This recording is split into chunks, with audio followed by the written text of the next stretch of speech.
Well, this is basically where the little walking trail starts, but I think we're gonna go over that way. We came from there, no more than a 5-minute walk to here, but I think it's some place we might set up. It's nice and quiet. Definitely no one will be hiking here. But the snow is a wee bit deep without snowshoes. Once I step off, boom. So it's going to be a long process to dig out a teepee, and I don't have big pegs to float it, so digging down is the only way right now. But I'm going to look around a little bit and see what I can see, but otherwise I think we'll be here for tonight. Whew. Alright, after probably about an hour or so, I got my tent dug out there, or area for my tent. Snow is real sugary soft, so digging is slow going without a shovel, but it can be done. I just didn't feel like spending some cash on a shovel, which would have been helpful about now, but you can do it with just your hands. It just takes a lot longer. I take all my jacks and stuff off to keep from sweating, because it's probably only about maybe minus 15-ish right now. It's pretty warm with the sun beating on me, so anyway, I'm going to finish up digging and put the teepee up and probably throw the coats back on, because it's getting cold just standing here, so hey.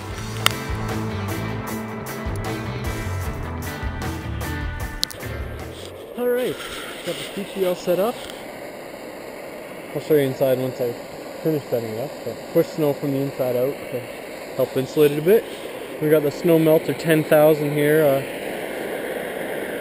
Slowly melting me up some water for lunch, or quickly melting me up some water. Normally I just cook on the wood stove, but this thing does the job a hell of a lot faster, and with a multi-fuel it'll burn anything from kerosene to jet fuel, so that rocks. And we're sitting there. Oh, and the saw of Iver. Awesome saw. Anywho, it's the inside of the shelter. I got my little stove set up here. I'm gonna build a little platform for it on some kind of damp green wood or something, so I can have it up off of snow so it's not melting its way around. I got my little damper I set up onto it now. It's got an inline spark screen about here. Just standard little roll-up stove. Here's my little ground sheet, and then I'll put my Big Agnes inflatable mattress on top of that, and then roll up my bag. It's minus 20 bag, so I've used it down to about minus 27 Celsius, and it can hold its own down about that. After that, it's pretty chilly, so yeah, we'll get everything fired up here. I gotta make myself some more water. My water's starting to freeze again, and try to collect a bunch more firewood before it gets dark. I'd rather have too much firewood than not enough, so probably about maybe quadruple what I got there, and then start betoning it all up. So, anyways, I got my little pile of wood for this evening. Hopefully it will last me the night. There's a ton of spruce sitting around here. That stuff's all rotten, a little too damp to burn, but there's a ton of dead spruce everywhere, but I don't like to burn it because my stove sparks like crazy with it. And this is the main cause of a couple little burn holes on my tent. So even with the, or no, that was without the arrestor, but yeah, otherwise 90% of that is poplar and birch, so hopefully it burns well. I left some of the birch near the bottom, so hopefully it'll burn overnight and throw out some good heat. Put some birch under the stove as well to hopefully keep it from burning in. too bad. See how long it lasts. But yeah, should be looks like a really clear night. Should get down to maybe about -20, -25 at the worst tonight, I think. And should be great clear skies for taking pictures of some stars. The moon is just starting to rise over the trees, can't quite see it. But I think from now on we will switch to photos, or if I find something interesting, I'll let you know. See ya. So I came in here and tried to fire up my fire after cutting armloads and armloads and armloads of wood, and realized that the majority of this wood is a little damp. It's a little hard to get going and a little hard to keep going. It's a stupid move. I should have really tested a little bit first and then went on carrying cutting. I thought it'd be damp, but I didn't think it'd be quite this damp. It was a little old, little frozen, so yeah, so I basically spent the last hour just trying to warm up here. I was trying to get the fire going, and hands got so cold that I ended up bringing in my little stove actually and fired up and made a cup of boiling water and just warmed my hands up and warmed my body back up. And fighting all day with the cutting the wood, batoning it all up, my hands got sweaty and then froze my gloves up. So now my gloves are just sitting by the fire drying here. And I'll probably let them get good and dry. I'm pretty dry now, at least. I'm warm too. And just keep this fire going for another hour or two, and then I'll see how the rest of this wood burn further down. It's a little different wood, may burn better. But I may have to just go out and just grab some of that pine out there, or spruce. I guarantee it's dry, but it doesn't throw a lot of heat and burns pretty sparky. But I got spark rester in, I got the damper turned down, so it should be okay, just not my choice of wood. Morning. It's about 8 o'clock or so right now. Slept a decent amount. Camera's probably fogging up just because it's ice cold. Yeah, I slept till about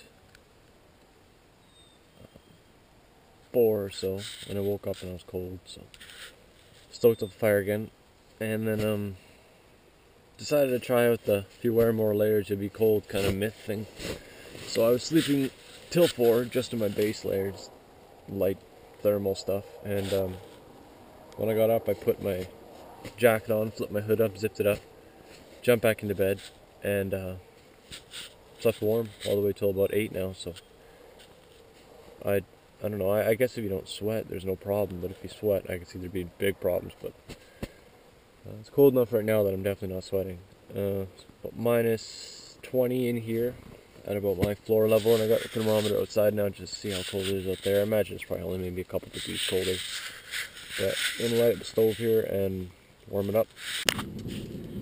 Alright, now it is officially warm in here. My little temperature at about below our head level there is like 25, 27. I had it up to 30 a minute ago. It's nice and warm in here. It's quite toasty. Alright, now that breakfast is done, I had some oatmeal, and now I'm just finishing up a cup of coffee here. I'll do my little review of some equipment I've used that I found awesome so far. First off, we'll start with the old Nalgene filled with water, boiling water in the bottom of the sleeping bag. Awesome, absolutely awesome. Last time I was out I had a hand warmer that I chucked in the bottom of my sleeping bag when my feet were getting cold, and this time I decided to try this idea, and amazing. Works so well, keeps your feet nice and toasty, and you wake up in the morning with water, so that's pretty cool. It's not frozen solid. The other thing is this little Princeton Tech Fuel headlamp. I had to have ran that thing for ever on its batteries. It takes 3 AAAs. It's got a good amount of light output, 3 LEDs, a few different settings. I ran it on low, more than ample for even trail walking. And it seems to run forever. It doesn't dim in the cold. I had it sitting overnight in the snow basically, so it was frozen when I put it on, and flicked it up, and no difference from being full warm to full cold. And it's not that expensive. It's not a super high-end one. I think it's only about I think it cost me $30 or something like that. So I mean, it's nothing like the $200 plus ones, but works great, and batteries are everywhere, and I carry spares for that. The little battery represents my GoPro, which I'm filming with now. Is an amazing little outdoor camera for all this kind of crap. You can beat the crap out of them. You can dunk them in water. You can destroy them. I love them. I got 2 of them, and they're awesome little cameras. I use them for everything. This one I just recently picked up. It's a little Brunton Vapor AF all-fuel burner. I'm not crazy about the burners and the butane burners and propane burners. I like to use the wood stove, but sometimes you just obviously can't set up wood. And I was looking at a little Vargo Hex and decided to make my own, but for simplicity and something that you need to work, you know, if you're away from trees or whatnot, this is great. It worked, fired up. I had it sitting out, like I said, all night, -20, and I brought it in the tent and fired right up. I'm burning naphtha in it right now, but you can burn kerosene or diesel or gasoline, which is awesome. So instead of paying $6 for a little propane canister to last you, a couple hours, you pay 80 cents in fuel, and you're good. There's a big fuel tank for it back there. I only have it about maybe half full, 2/3 full, and I would never use that up, and I could probably use that whole thing for a week and cooking every meal and not burn through it. So it seems to work great. Here I went way too in-depth about that stove. It's a good little unit, and the Mora 860 MG on the bottom is an awesome knife. That's it.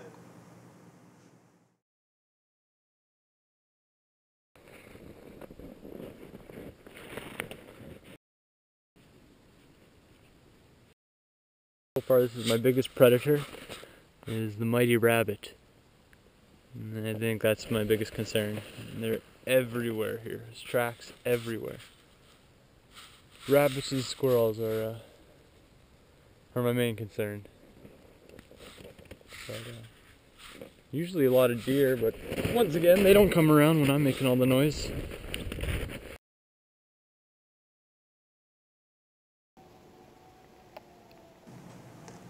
This is where I walked further into the trees to collect my firewood and such. I've been following the deer trails which have frozen over to keep from sinking into the snow. Got the whole tent all packed up, all the stakes pulled, and just kicked some snow around the little burn area I had there, and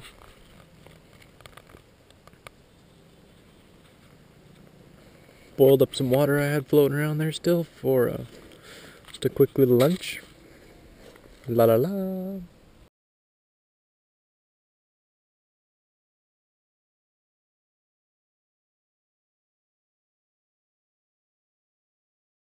No more than a 2-kilometer walk. It's not too bad at all. It's nice to have a place like this right in your backyard.